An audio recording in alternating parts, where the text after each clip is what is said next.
వికారాబాద్ జిల్లా పరిగిలో వీధి కుక్కలు స్వైర విహారం చేశాయి. ఖాన్ కాలనీ మార్కెట్ యార్డులో 9 మందిపై దాడి చేశాయి. ఈ దాడిలో గాయపడ్డ వారిని పరిగి ప్రభుత్వ ఆసుపత్రికి తరలించారు.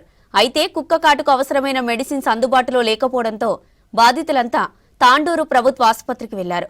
పేరుకే 30 పడకల ఏరియా ఆసుపత్రి అని చెబుతున్నా మెడిసిన్స్ మాత్రం లేవని ఆగ్రహం వ్యక్తం చేశారు బాధితులు.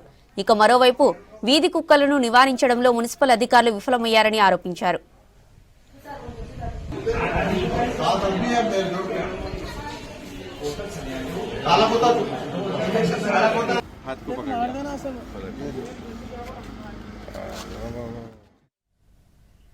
మున్సిపల్ కమిషనర్ ఫోన్ లిఫ్ట్ చేయకపోవడంతో స్థానికులు నేరుగా జిల్లా కలెక్టర్ ప్రతీక్ జైన్ కు కాల్ చేశారు.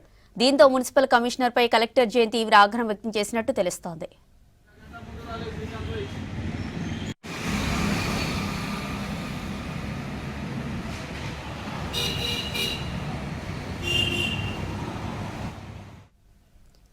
ఈ ఒక్కరోజే 16 కుక్క కాటు కేసులు నమోదయ్యాయని పరిగి ప్రభుత్వ ఆసుపత్రి సిబ్బంది చెప్పారు. ఈ నెలలో 15 రోజుల్లోనే 158 కేసులు, గత నెలలో 250 కుక్క కాటు కేసులు నమోదయ్యాయని చెప్పారు. ఇన్ని కేసులు నమోదవుతుంటే మెడిసిన్స్ లేకపోవడం ఏంటని ప్రశ్నిస్తున్నారు బాధితులు.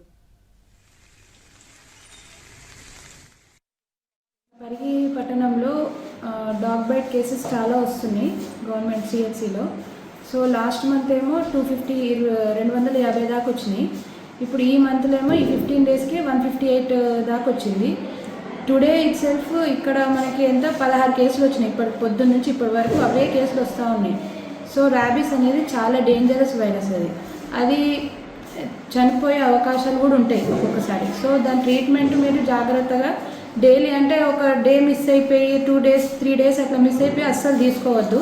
ఖచ్చితంగా డాక్టర్స్ అయితే ఎప్పుడెప్పుడు ఇంజెక్షన్ తీసుకోవాలని చెప్తారో సో ఆ టైప్ మీరు ఇంజెక్షన్ తీసుకోవాలి. ఖచ్చితంగా ఆ ట్రీట్మెంట్ బట్టి తీసుకోవాలి. ఈ కాలువలకి మన కిరాణా షాప్ వెళ్ళి పోతుంటుంది, అది ఎంట ఉరికొస్తున్నది. ఎంత బండి స్పీడ్ నడుపుతుంటే కూడా అది ఎంట పడ్డది.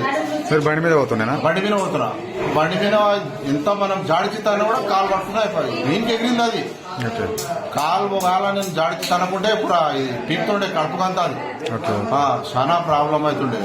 కాలుతో జాడిచి తంటే కాలు పట్టుకున్నా అయిపోయి. ఇంకెంతమంది కలిసింది మీకు? ఇప్పుడు